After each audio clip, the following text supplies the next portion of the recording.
Ngayong hapon, mga kapobre. Natay saging nga Bisaya, mga kapobre, o para ugma, mga kapobre. Ayan, mga kapobre.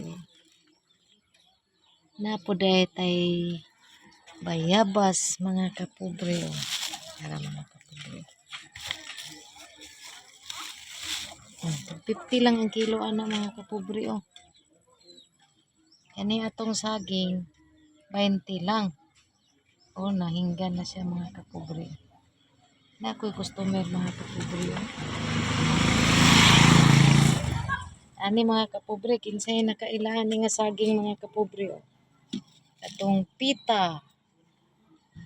Tag-10 lang ang kilo, ani. Nani, mga kapobre. Sige, order mo, mga kapobre. Adto day ko ugma sa Bagsakan dito dapit sa checkpoint. To ami dito, mga kapobre, maninda. Ganahan mo ani nga item, adto lang mo dito kay kuan. Maligya ako dito ugma, mga kapobre. Paunhanay lang ni kay nagkana mo pud ni kahalin diri, mga kapobre. Hanggang dito lang muna ako, mga kapobre. Mayang hapon sa tanan.